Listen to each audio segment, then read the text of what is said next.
So how are you today, lovely? I'm good, Geeta. You tell me how you doing. Great, thank you. So first, before we begin our interview, today we'll be interviewing Source, God, the source of all creation. And I'm so thrilled. But I understand Erik is here. So before I even introduce you to my friends, let me introduce Erik to my friends. Friends, but before that, Erik, thank you so much for being here. I love you. He says, I love you all. This is exciting. He's like rubbing his hands together. Oh, nice, lovely. So Erik Mediums is a loving, caring, compassionate spirit guide who helps everyone who believes in him with their human struggles. All you have to do is ask. Yeah. And he is actually the hero of and the inspiration for the blog Channeling Erik and the Channeling Erik videos on YouTube. You can check him out. And he's the son of Dr. Elisa Mediums, who I hold in very high respect because she's so caring, giving, magnanimously given, and also because she's wise, and also she has a great sense of humor. So do check out the Channeling Erik blog. Now, lovely, I'd like you to introduce yourself to my friends, please. All right. This is really exciting, Geeta. Thank you for the opportunity. This is our first interview together. And okay, I'll start with what I do. I am lovely. And I am a Channeling Erik medium. And also I'm clairvoyant, clairaudient. I mean, that's how I work. I started channeling because of Erik.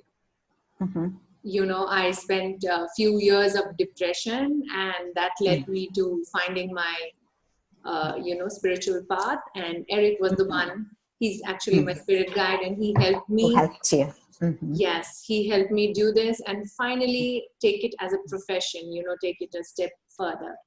So right now I channel everything from the light. Spirit guides, loved ones who crossed over, angels, aliens, sessions. So right now I have a website, thelovelylife.in, and that's what I do. So let's begin. Great. Yes, thank you so much for what you do. Lovely. You're welcome. Okay, so as I said earlier, we are going to be interviewing God, the source of all creation.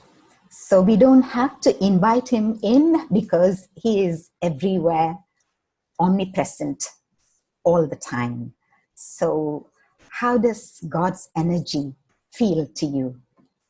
Lovely. It's actually when you were talking about God, so Erik was interrupting and he said, "No, it's not a he or a she. Or a like you know, it's like more than that."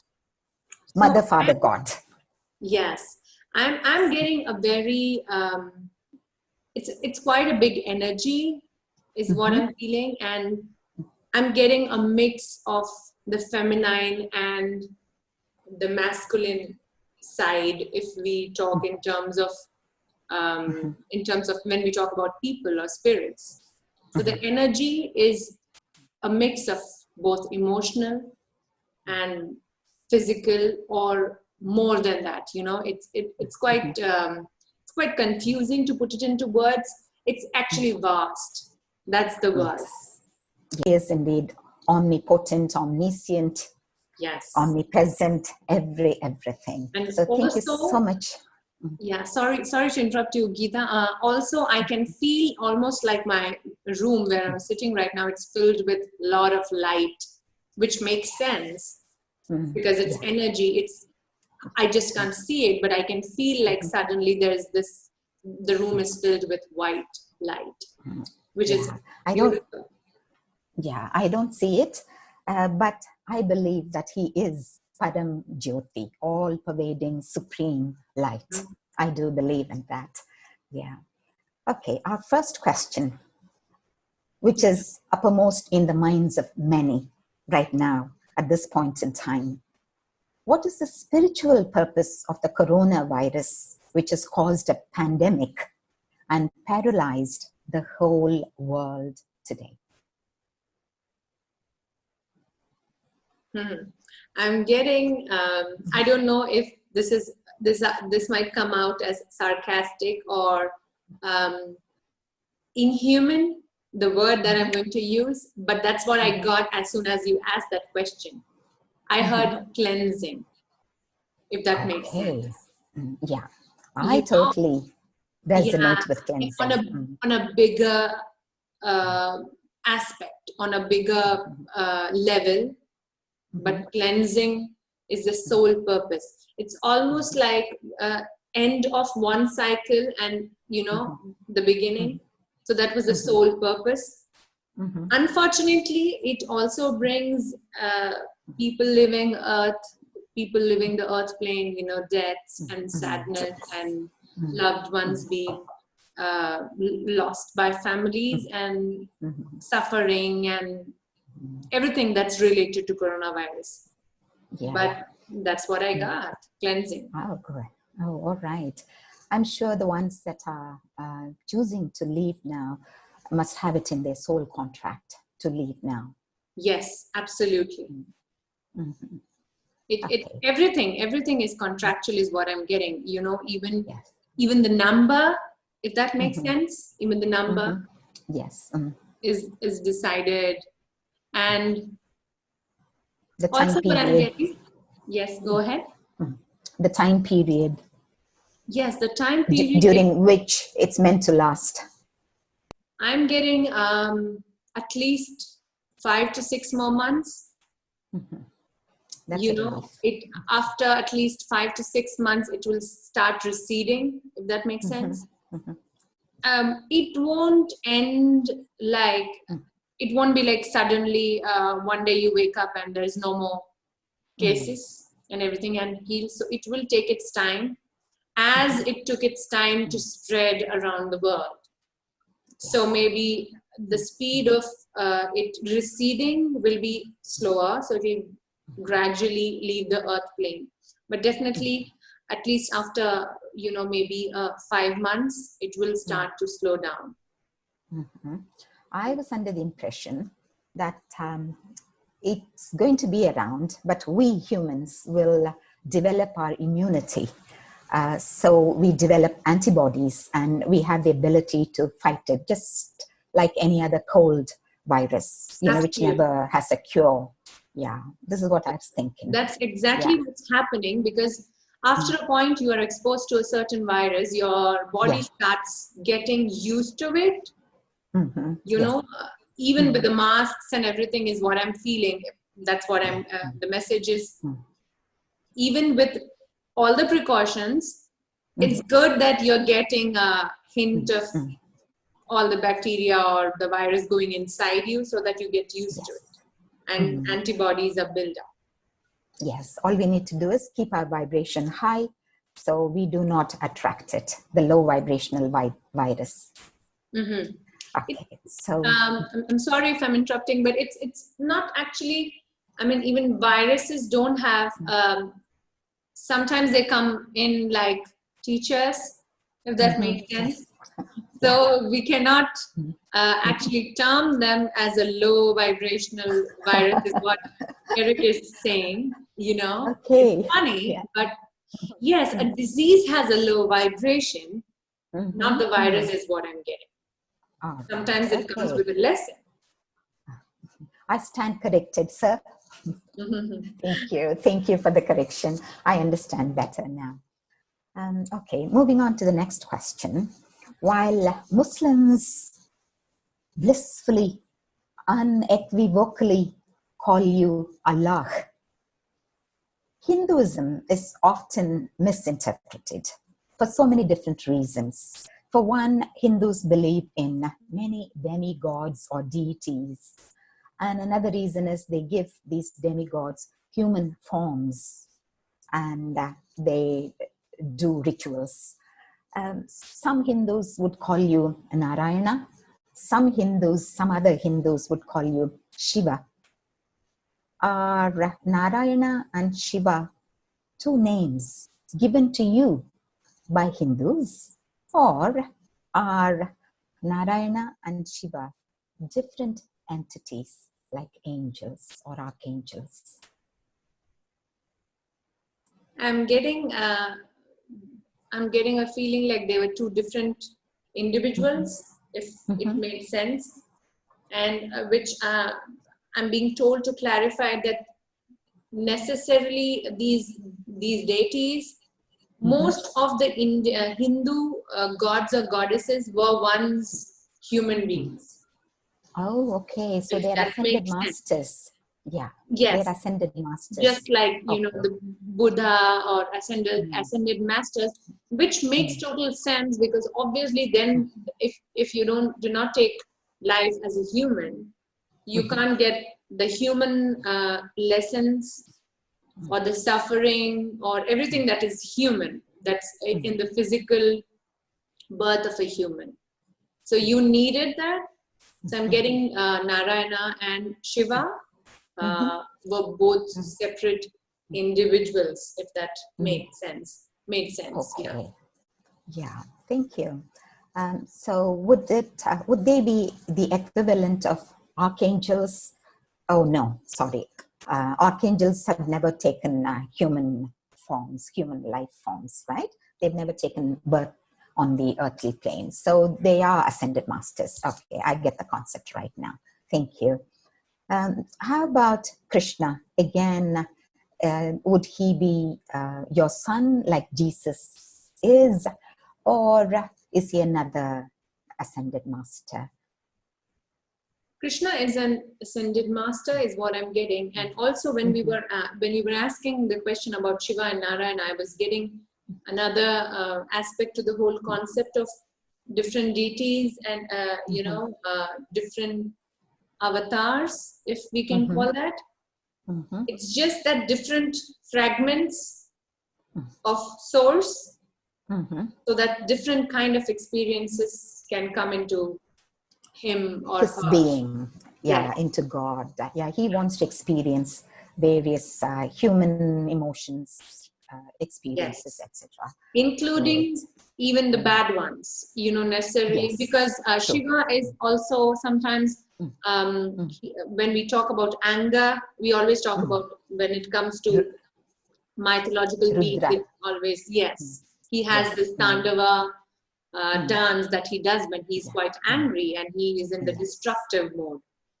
So, and why I'm being told to explain this here is because these are very human emotions, which are generally not, we don't talk about gods being, emotional or having anger or greed even.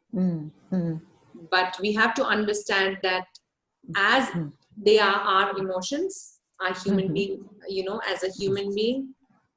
So the same applies to them. It's almost like we're talking about oneness and, we being a god or God being us. Yes, I totally understand. I can relate to that. So in that form, Ugra form, the angry form, Shiva is known as Rudra. Okay, one question, since we are on the topic of Shiva, one question about Shiva. Has he actually integrated Shakti or Parvati into his left side of the body, into the left side of his body? In fact, I'm being shown a picture here. It's a very beautiful visual. I don't know if that's true, although I'm brought up a Hindu, but I am really bad with mythology and all those things because my spiritual journey was different. But what I'm being shown exactly right now is like, half side of Shiva being his feminine side. Yes.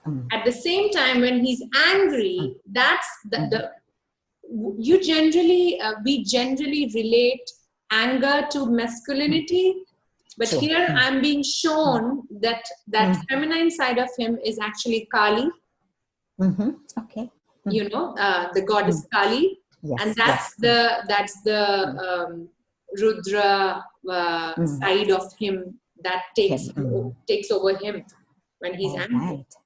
Right. Hindus call him that particular integration of the masculine and feminine energies.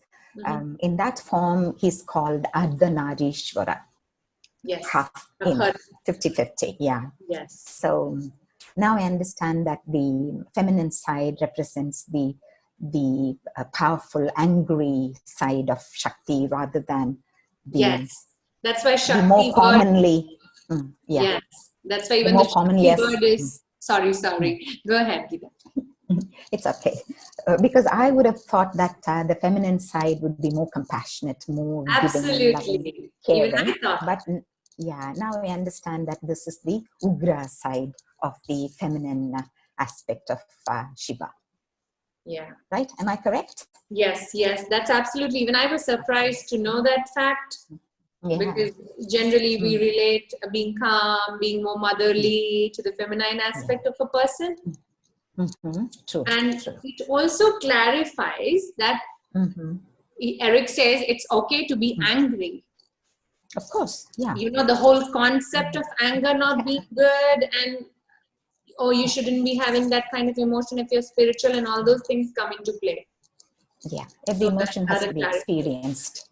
Yeah, every emotion has to be experienced, and even women are human. Yeah. Yes. Okay. So, in what ways are Krishna and Jesus different? That will be a very vast question, if I'm getting it correctly. Numerous ways is what I'm getting. At the same time, there are quite a couple of similarities. Like there was compassion. Jesus is always considered to be the compassionate one, whether it's somebody who is poor. Turn the other cheek.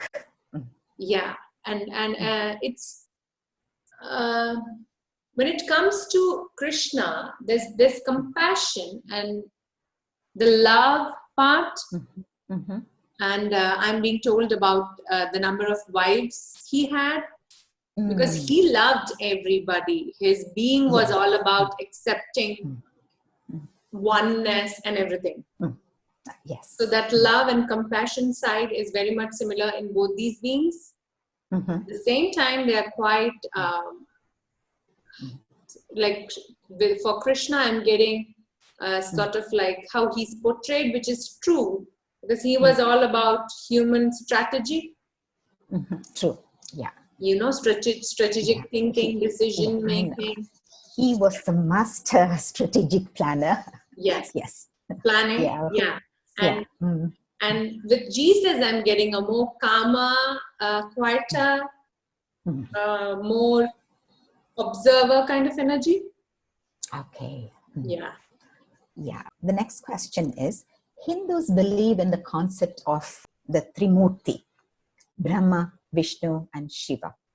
So now I understand that they are real entities. And are they, or do they symbolically represent the different responsibilities of Source? Are they different entities who are entrusted with different responsibilities, or do they just represent God's different responsibilities?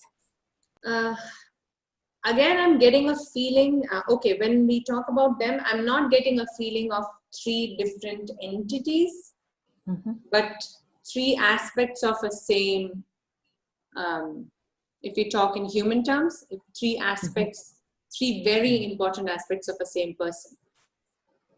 A same entity. Would it be God? The same. Okay, so different aspects, different representations of God's responsibilities, yeah? Or does it work like God being the the overseer, the supreme manager of some of the universe, and him delegating responsibilities to different archangels and angels and devis and devas, and then him overseeing everyone. Does it work like that? It's weird. Actually, what I'm being told right now is like, this is source telling me. It's not like I'm a person sitting in a, in my office, and, you will, when you reach heaven and you'll find this beautiful white being.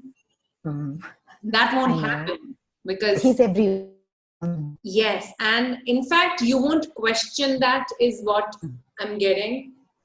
Almost like as soon as we leave the earth plane, and when we get our concepts clear, and the crossing over is fine, and we know how we are gone and everything, when the shock aspect is away, and we start grasping and absorbing everything in the other side of, in the afterlife, if that makes from sense. The perspective. Yes. So we won't even question that. We are not even looking for a certain person. Oh, I wanted to meet God. So it's not like a person or the CEO of the company sitting, it's funny. That's how I'm being told. Like, there will be this person as soon as you open the conference room, and you find this one person sitting at the center of the table, and that's not how it works. It's almost like everybody is into play. He treats everyone as his equals, and he would like us to treat everyone as equals, right? Because as souls, we are a part and parcel of him. But then, there's a question coming up later about differences. But in the meantime, talking about the Trimurti, when it comes to the feminine aspects too, Hindus have the concept of Shakti, Saraswati, and Lakshmi being responsible for different powers, so to speak. For instance, Shakti is responsible for courage, power, and Saraswati for knowledge, and Lakshmi for wealth. So again, are they three different entities, or with different responsibilities, or it's our portrayal, our depiction of sources, various aspects or responsibilities? What I'm getting right now is like, it was a mix of both. Like, not necessarily they were, different entities. Like, one person will be taking care of the education or the knowledge part, and it's not how it exactly works. It's almost like how we humans can create thought forms. So when constantly the whole energy about knowledge and learning is combined, and a certain focus is given towards that area, there is this thought form that is created, which was named by a few as Saraswati. So she was not necessarily there. I don't know whether because I'm not getting a feel of like everybody, even I mean Saraswati also, not every deity took a human form, because they didn't need to do that. So some of them did, like maybe Krishna did, but I'm not getting a similar kind of feeling for Saraswati. So it's a mix of both. So human beings crystallized their thought forms and created Saraswati, although she may not have incarnated. And, and it's easier when you give a name to, not necessarily you need a name. And Erik is laughing, and he's almost saying like, that's where it all began, because then as soon as you name something, you differentiate it with the other. Then comes in comparison. So it didn't work as it was planned. To relate to a certain thing, it was named initially by humans. Then later on, but there was so much attachment to the name that sometimes we lose the value and the sole purpose. And we get upset when someone gets defensive or offenses. Yes. Let me put in here, these are entirely my questions, and the idea of this interview is not to offend anyone, let alone, I mean, it's not to defend my views about Hinduism, let alone offend anyone. So they're just clarifications that I'd like from source's mouth, so to Yes. speak. Out of curiosity, which is good. Curiosity, exactly. Yeah. Okay. So, God, what's the truth behind Christians' faith in the Trinity again? They believe in Father, Son, and the Holy Spirit. I can relate to God, I can relate to Jesus, but I don't quite understand the Holy Spirit. I would think God and the Holy Spirit are one and the same. Well, they are. And Eric is like, do you really want to fall into trouble for this? Because it's actually not, I don't know where that whole concept began. Obviously, I'm not a practicing Christian, so I cannot comment on that because I've not been told what they believe. But if they do believe in Trinity, it's a belief like any other beliefs with various sections of society, various religions. But if you're asking source, there's no demarcation. It's one. Okay. Yeah. Even Hindus, we believe in God being all-pervading energy. So Holy Spirit and God would be the same. Yes. Yeah. Okay, thank you. God, did you inspire the people who started the different religions, or was it their own free will that prompted them to start different religions? It's funny. It's almost like he's showing me a very.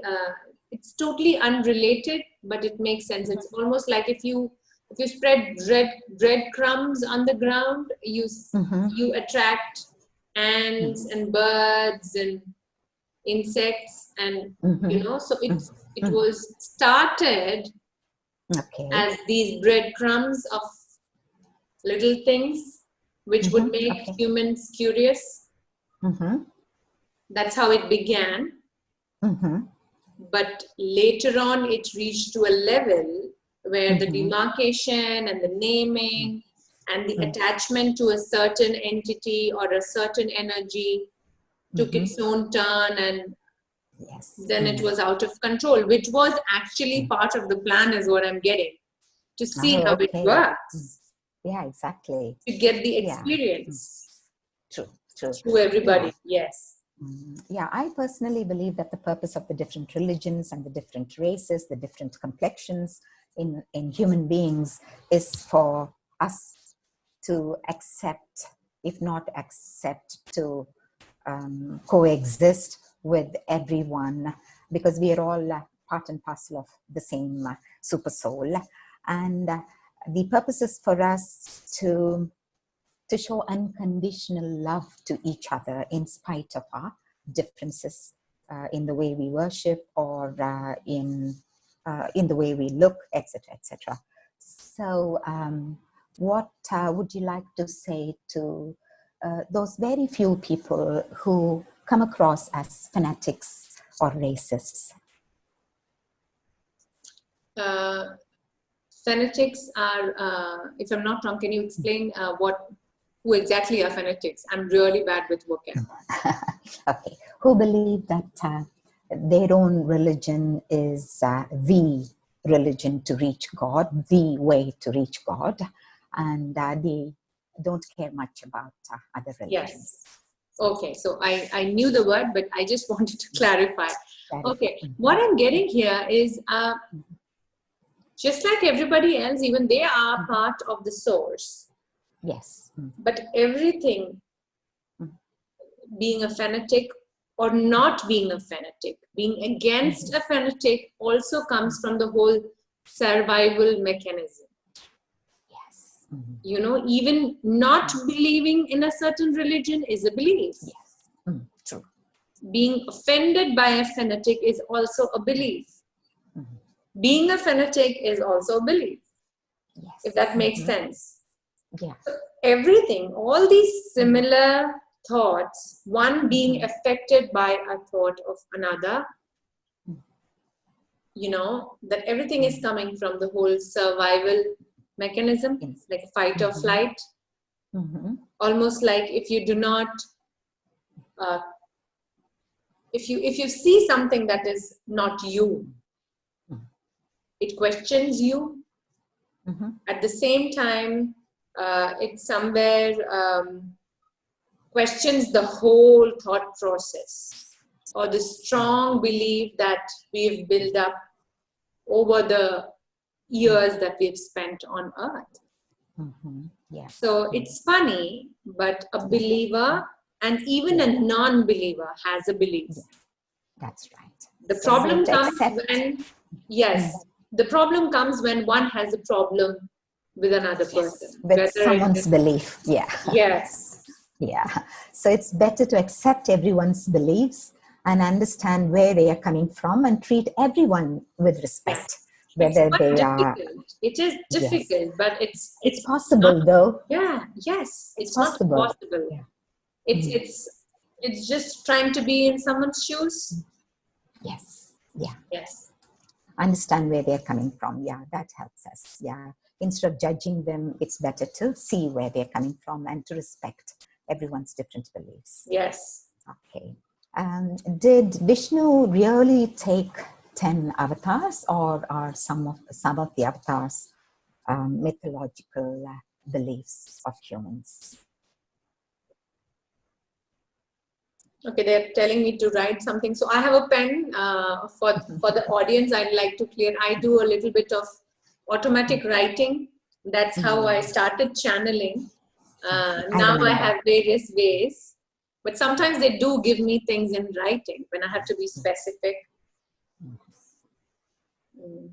Yes, he took 10 avatars. But it was not like, I don't know how the mythology goes. I'm not that aware of the whole taking birth of those 10 avatar story, but it's almost like I'm being told to explain that it didn't happen over a period of time. Like, okay, now you two will go on earth. Then next year it's your turn. Or after a decade it's you. That's not how it worked. It was again happening at the same time. Yeah, not in linear time. Yes, not like linear time. But maybe you would know it. Was it portrayed like that? Like one will take avatar when he is needed. So it was sort of simultaneous. Yeah, I understand. In fact, I understand that time is not linear, but most of us humans believe that time is linear, and it helps us to believe that time is linear because we live a timed life, so to speak. Yeah, on the physical we want to do it makes sense. Yes. Yeah. Although two of the avatars were supposed to have been happening simultaneously, I quite forget which two. Yeah, it's good to know that they were real. Thank you. Okay, my next question is, Hindus believe in 33 types of devatas, meaning devas and devis put together. Are devis and devas equivalent of angels? Do they have, for instance, if Shanishwara or Yama is a deva, would they have a different name, the same entity, have a different name in Hinduism or Christianity or Islam or any other religion for that matter? This is very interesting because they're telling me, and I'm saying they, because when I'm talking about source, it's almost like a couple of people talking together, a group of people. You know, I'm getting that kind of feeling like the room is full of people. So I'm not getting a she or a he.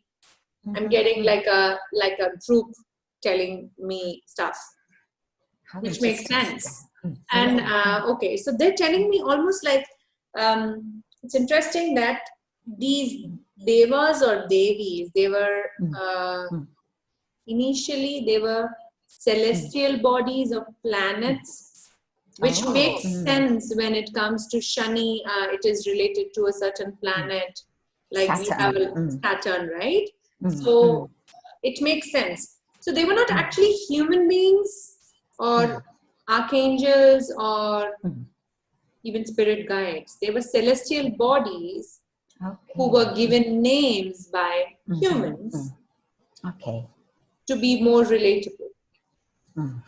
That's why they are in they figure so much in the astrological charts. Yes, yes. Yeah. The planetary positions and everything that affects, yes. How about Shakti?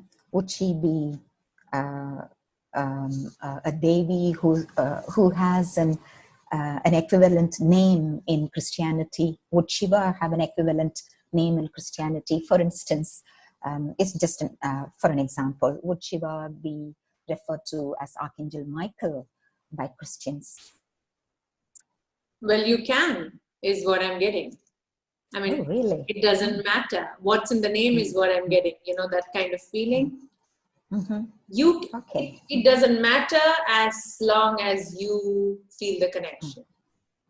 Equivalent or not, when we talk about whether they are equivalent, then we're again comparing who is big or who is not up. Yes. Yeah, we got it earlier, right? Names don't matter. So you can call Shiva Archangel Michael if that is not offending people, but that's what I'm getting. So I have to be very clear. You know. Yeah. Yes. Okay. I can call God Shiv Shakti or Lakshmi Narayana. Would that be okay? Absolutely. He's saying the connection matters. Yes. In fact, you don't need a name, but if you got it, it's fine as well. I'm getting. Yeah. Yeah. Okay. Could God put a number on the angels that we have helping human beings? Approximately, because Hindus would say 33 millions of angels, Devis and Devas, or 33 types of Devis and Devas. And Christians believe in hundreds of angels. It's actually like if you can divide the whole population of Earth, like if one person, rather multiply, one person has a certain number of angels. Think of how many do we have in total. Wow. You know, and if you do not want to demarcate spirit guides as some other people, you can add them to the number. Because they, although they are different beings, but how does it matter is what I'm getting. So think of the number. Yes. That's interesting. So we have so many people to help us on Earth. Yes. It's just a matter of asking for help. Sometimes, which sometimes doesn't feel so. Like we don't have help is what we feel sometimes. And some of us feel so alone, so lonely. Why should we when all these beings are around to help us? Yeah, right. Yeah. Okay, that's nice. So are there really such entities as archangels? And, is there a hierarchy of angels? Like we have Mahadeva and then other devas. I'm not getting that there is a hierarchy. Like one is superior and the other is a subordinate. That's not how it works. It's just that a demarcation of when it comes to energy, like one will be taking care of the past lives. One will be taking care of the guidance part. Responsibilities are different. Yes, but at the same time, they get the work, the responsibilities can be like vice versa. like Archangel Michael could be my spirit guide, or you know,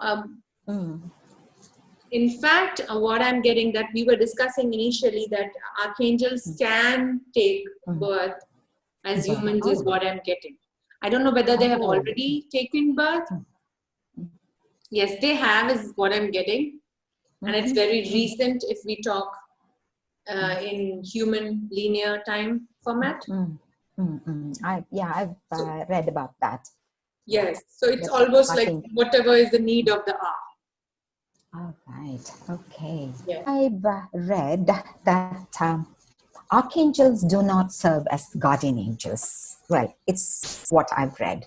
Only other angels who work in the teams of archangels serve as guardian angels.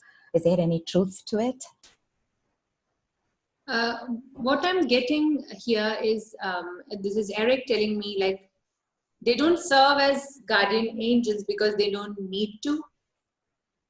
You know, like they are generally taking care of the bigger aspects or a group of people. And for personal stuff, we have our guardian angels or the spirit guides. That's right, yeah. But at the same time, it's not that they cannot.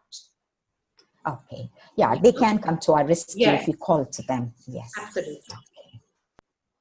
Some Hindus worship Ganesha or Muruga or Hanuman because these deities have been given human forms, and they can, because they have a form, it's easier for us to relate to these forms and pray to them. You know, seeing is believing. But God is formless, although we understand that He is Param Jyoti, all-pervading light or all-pervading energy, supreme light. Why is it okay for devotion to these demigods or deities whom some people worship?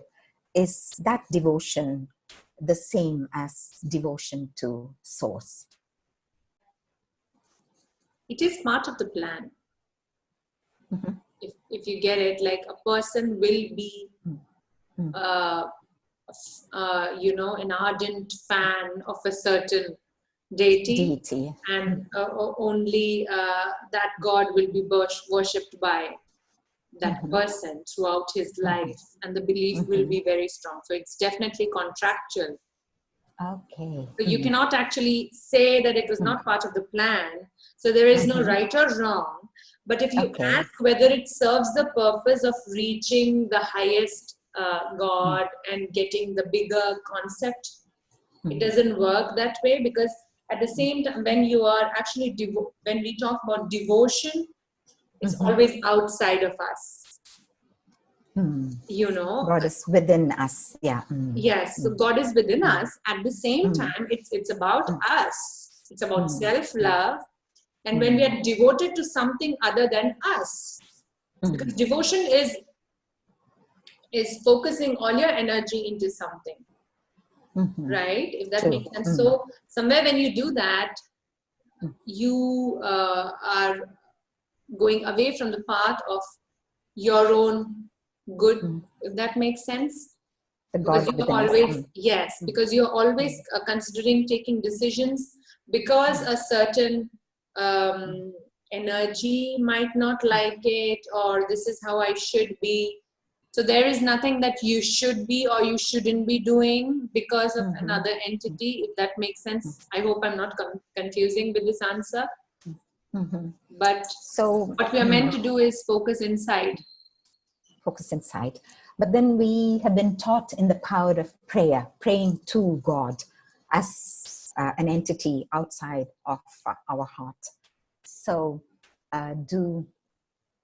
is there any effectiveness to prayer, or should we be believing in our power, our soul's power for unconditional love, for fulfilling everything that we need, things like that? Erik is answering this one because it's interesting how all concepts get messed up in the way of imparting knowledge. Because prayer is definitely good because it helps you focus on the positive. It brings hope. Rather than worrying about something, you just pray and you sleep, and next day you hope that things will be fine. So prayer definitely works because you're focusing on something positive. Yes. But at the same time, it is not praying to something that's outside of us. Praying should be like just putting it out in the universe and being fine with it. Okay. Sort of how we manifest things, the belief, you know, optimism comes into play. So he's saying, so prayer is not praying to something outside of us. Okay. Putting our thoughts out into the universe, so by law of attraction, we manifest what we have prayed for. Believing that, yes, it will be taken, because sometimes you, after a point to a lot of issues in our life, we no more can do stuff to make things fine. Yes. That's when prayer helps. Yes. You know, so it's not a negative thing. It definitely brings hope and positivity, but it need not be, is what I'm getting, you know, outside of us. Okay. Yes. And some Hindus give a lot of importance to their tribal deity, whom we call Kuladevam. Yes. You know, and some people again believe that we have to reach source. I'm just clarifying it for some of my friends. We have to reach source through our Kuladevam. Our Kuladevam will forward our appeals, you know, just as how a lawyer would, you know, appeal for us in a court of law. So our Kuladevam would carry our pleas to God. Is there any truth to it in that belief? Kuladevams are sort of like ancestral spirits, you know. Yes. So it is nothing more than our loved ones being on the other side and constantly guiding us.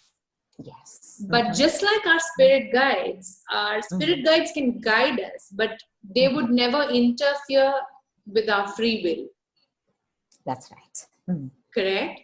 So there has to be a demarcation between taking the blessings like how we do with our father or our mom or our loved ones, that we always want them to be around.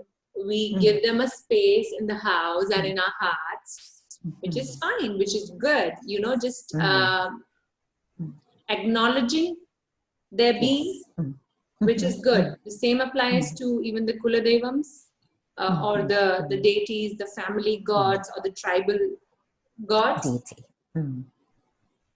But giving all your power to the deity and thinking, okay, if I just keep praying to this particular entity, I will reach to source one day. That's not going to work.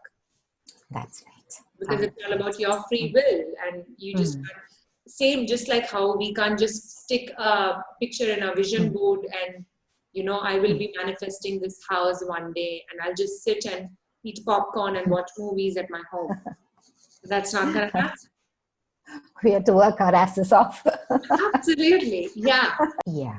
Okay. To go back to the concept of throwing our prayers out into the universe, or our optimistic beliefs, thoughts out into the universe, and then attracting the same. If it is not in our spiritual contract, we are not going to be granted what we fervently, what we may fervently have been wishing for so many years, right? If it's not in the contract, we may not manifest our optimistic Erik is thoughts. smiling. Erik is smiling, and he says, well, you never know. Oh. You know, sometimes the free you can keep hoping. Yeah. Mostly it is contractual. The lessons have to come in our life throughout our journey in one form or the other. So if we have these set of lessons to be learned by the time we are out of this place, it will happen in one way or the other through various experiences. But sometimes, like we say, we make our own destiny, which is also true. Yeah. So there are certain things which are contractual at the same time. Then a lot of concept can come in, like what we talk in Hinduism about karma, and yes, so yes. it's a mixture of all of that. So free will and contractual. Okay, yes. So I have a question on karma. In a bit, we'll come to that. In the Bhagavad Gita, which is a holy book of the Hindus, in chapter 7, on the topic of knowledge of the absolute, which is God, verse 23 translates as this: men of small intelligence worship the demigods, and their fruits are limited and temporary. Those who worship the demigods go to the planets of the demigods, but God's devotees ultimately reach God's supreme planet, which must be heaven. Is that right? If they worship the demigods, they go to the planets of the demigods. When it comes to knowing the absolute truth, is that's what it's talking about? Or God, yeah. Yes. So same like we were discussing right now, that when we are focused on something particular, we end up losing our sight on the other aspects around us. So the devotion and worshipping sometimes takes away our own power and the other beautiful experiences that we could have had to reach and to find the big truth, or reaching the source, or reaching the heaven, you can call it. Okay. So maybe that's what it is mentioned, that when you, because demigods or any certain deity, or maybe that's why they're saying they'll reach the planets, is that's how they're explaining me the concept is like, when you focus on just one part of the universe, which is vast, that's all you're gonna get. All right. Yeah. Okay. Yeah. So you have what to you believe, be open to getting the bigger picture. What you believe in is what you get. Yes. Now, I've read somewhere that Archangel Metatron is the record keeper.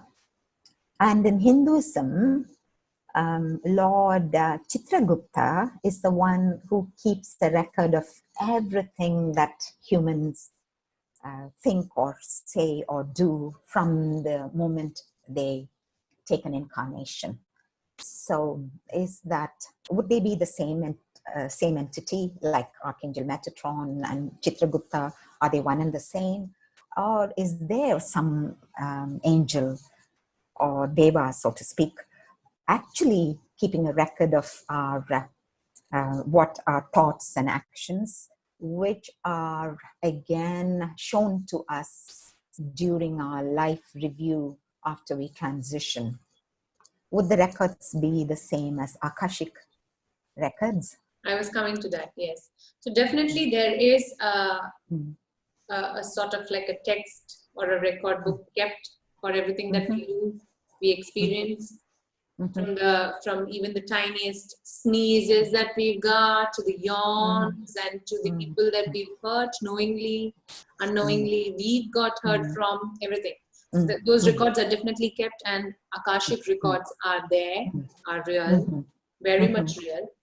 But when it comes to people taking care of, the entities taking care of these, Metatron and what was the other one we were talking about? Chitragupta. Okay, so there are more than them. I mean, there are multiple. It's almost like Erik says, sometimes the duties can be delegated to when we have our life review.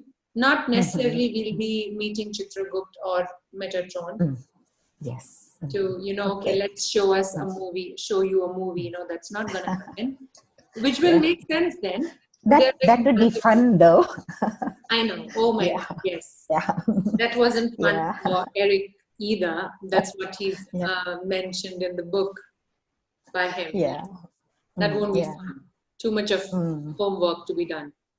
Yeah. So, yeah, so that's not necessarily only these two energies working or taking care of that. There are more people, and yes. In charge of record keeping. Yes. Okay. Talking about the Vedas, is it true that Aryan scholars downloaded the information from source and gave it to Hindus as Vedas? Initially, I'm getting a feel of, they're showing me sages who used to meditate in the jungles, who used to live a very simple life, almost like they followed veganism, because that was the most non-violent source of food, you know. The easiest thing to find when you're out in the jungle meditating. Yeah. Yeah. And Erik says, yes, killing an animal needs some energy and guts. Yeah, so and some they would rather equipment, not do that. tools Yeah. perhaps. So that came later on. So yes, there were few beings who were spending a life which was very much close to Earth's energy in terms of their, when we talk about our frequency. So they were getting quite near to the place where they could receive these downloads. But when that knowledge was transferred, some of it got misinterpreted, like all the religions in the world. Like interpolations, yeah. Yes. And then when it got written, again, there was another, because sometimes that's what even I as a medium always find it difficult. The visuals that they give me, you know, this is just an example. Sometimes they're so beautiful, but I find it very difficult to put it into words. True. So that's part of knowledge transfer. Yeah, I can understand it as a teacher myself. Sometimes I would give it interpretations, color it based on, a particular concept. I would color it based on my own understanding of it, my own personal experiences, which may not really, reflect the concept in its original, the way it's meant to be understood. It's possible. Yes. We're all human. Yeah. So take everything with a pinch of salt. Absolutely. And also, Erik is chiming in. He says, well, Aryans were not the only ones who received the downloads. He's showing me Egypt. And, you know, the Egyptians, the ancient Egyptians were doing a much more, you know, fabulous stuff with scientific things. Even we are still discovering. They had immense knowledge. So they were downloading stuff from the universe, definitely. Interesting. And and there were so many people who were in contact with aliens, even like, you know, hundreds of years back is what I'm getting. Yes. So yes, Aryans did that, but not they were not the only ones is what I'm receiving. They were. Did the Egyptians script whatever they downloaded? Because I'd like to know if they are scripted. I'd like to, you know, read them. Some of it is scripted, but it's almost like Erik is showing me like it's scattered around the world, like because everybody wanted to have a piece of it. Okay. You know, keep it like a sacred text. I know. Is it called by any specific name? So I can look for it, Google for it. Yes, is what I'm getting. Okay.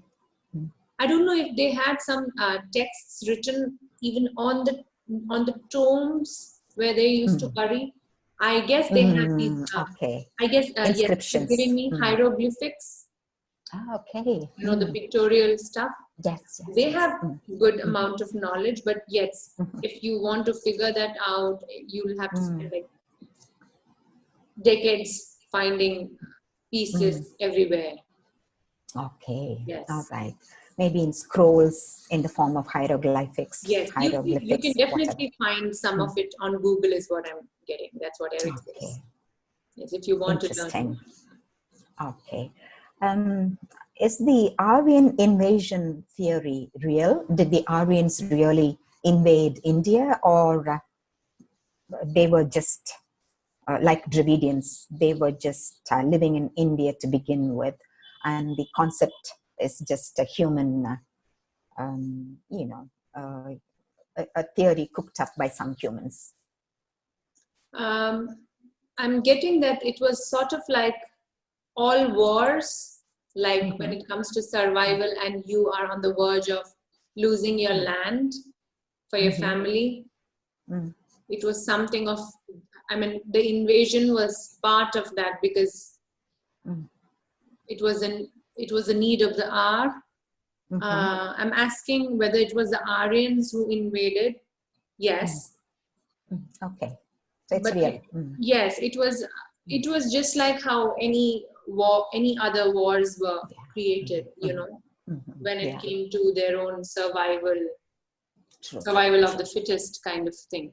Yes. Because from what I know, Aryans lived around Mount Caucasus, hence the word Caucasian. And they dispersed in different directions, going into Europe, going into Siberia, going down into North America, and this way towards the Indian subcontinent. And they look totally different from Dravidians in terms of facial features. They would look somewhat close, they would be closer in their features, facial features, to whom we call Westerners now. So is that true? Is that true? Aryans came from around Mount Caucasus? Yes, they did. But also there were some of the Aryans who had mixed ancestry. Does that make sense? I'm asking, so which part of the world?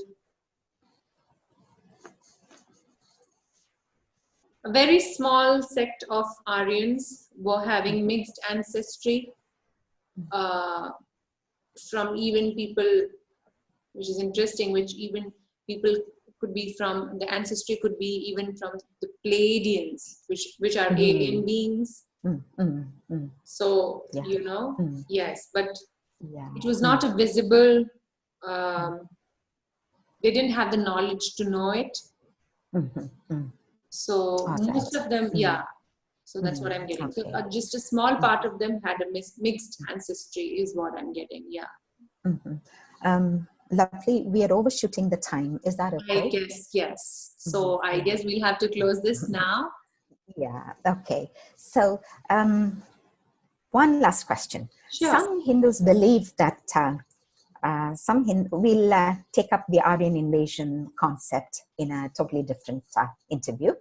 And now, one last question is, some Hindus believe that when souls transition, there's some sort of an astral block which prevents them from transitioning immediately. So they have to hang around on the earthly plane.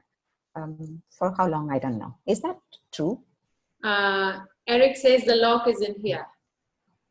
Oh, okay. That we've been sort of like, if a person is always brought up with a feeling, with a concept of you will see Yama, as we say in Hindu, Yamaraj, the guy who comes when you die. You know, he sits on a bull, if I'm not wrong. That's the mythology. Yes. So if that's the concept you've been told since you were a child, it is not a pleasant feeling. So you would try to resist it as long as possible, even in spirit, because you're not ready. At the same time, when sometimes people have a sudden crossing over, when they're not ready physically, when it comes to young people leaving the plane of earth, so they're not ready in here. So that's the lock that is mentioned. It's not actually a lock or a door. The block is in here, and some people, people take their own time crossing. I get it. Yeah, for some of them, it's just what do you call it? They're in shock. And Absolutely. they need a bit of time. They need some help probably from their spirit guides to help them transition. Yeah. In fact, that is mentioned in Erik's book also. He took his time to say his goodbyes. There's a lot of things, right? There's the pain of leaving your loved ones behind.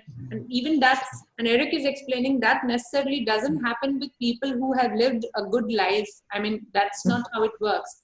When a person who has lived a good life and is going out of old age, but still maybe he's ready. He wants to have more beautiful experiences. So that doesn't, affect the person's age. I mean, it doesn't matter. It can happen with anybody is what I'm getting. Yeah, I'm sorry. I just thought of karma and just one question came up. Definitely this will be the last one. And that is sometimes, of course, our actions, this is Newton's third law of motion. Our actions have their own effects, results. Often I've read that souls plan to experience certain effects of their actions in forthcoming incarnations during their pre-birth planning. But do some actions get to be, the results of our actions get to be experienced in the same incarnation? Absolutely. All the time. What I'm getting. Oh, all right. Because so you can experience it in the same lifetime or plan to experience it. It's our free will. Mostly in the same lifetime is what I'm getting. Wonderful. Yes. I like that. Because so that they're telling me karma is pretty quick is what I'm getting. If karma is what we're talking about, it's you don't realize it, but you do get a feel. Anybody who is actually being mean knows he is mean, or I mean, the awareness might not be, this is Erik talking here, the awareness might not be as strong as to stop that person from being mean. I mean, that's not always the case, but when you're lying. Yeah, even the smallest things, when when you're hurting. The purpose is different. Sometimes that's what you're meant to do on earth. Yeah. You have taken, he says a mean birth, if that makes sense. You've taken a mean birth. What kind of person that will be? Yeah, but that makes sense. Yeah, because tell me, sorry. Yes, that awareness is always there. So it, you're gonna be getting in trouble, whether it's in subconscious or conscious, or whether it happens a little while later. Sometimes we resist so much. Sometimes when the this I have to tell this. Erik says sometimes when the resistance is so much, we experience it here and we carry it to the other life. That makes sense because we bring a lot of fears from our past lives. True. The same way we carry it to the next incarnation, and then those kind of things we plan during our pre-birth planning sessions to experience in so-called forthcoming incarnations. Because often I see people wanting to take and take and take and take, thinking that they're being smart in taking for free. And then I've noticed the same people losing out on from other angles. For instance, their jewelry would get lost, their money would get stolen, and they don't realize the connection. I believe in a fair exchange of energy, but then I'm used to giving, and people are used to taking from me. And sometimes I have to tell them, well, let me charge a small fee at least. Otherwise, it's not that I'm going to build a castle with that small fee. It's just that I want you to experience a balance. The problem comes because they are also coming from a space where they feel they've not been given enough. Oh, okay. So obviously there's a lack. So that's why the hoarding mentality. Yes. So yes, but you need not give away for another person's journey. Yeah. Yes. That's You right. just the knowledge of it makes it easier to digest, is what I'm getting. Okay. All right. Okay, so we'll call it a day. Lovely. Thank you so much. Thank you, God, for being here with us and clarifying so many of my doubts. And thank you, Erik. Thank you so much. Yes. Erik is sending kisses to one and all. He says, I love you all. And Source or these set of people, they are, it's funny and exciting for me because this is a very weird feeling. I've never channeled Source. To know that they are as excited as us, asking, we asking questions, but they are as excited as us having this conversation. Yeah, I know being Source, she is not going to find my questions silly, but I just wanted some, like I said, clarifications. I know there is no such thing as a silly question because I know there is no such thing as right or wrong according in Source's eyes. So God, I love you so much. I know you're inside of me. I feel you. Thank you so much for being with us.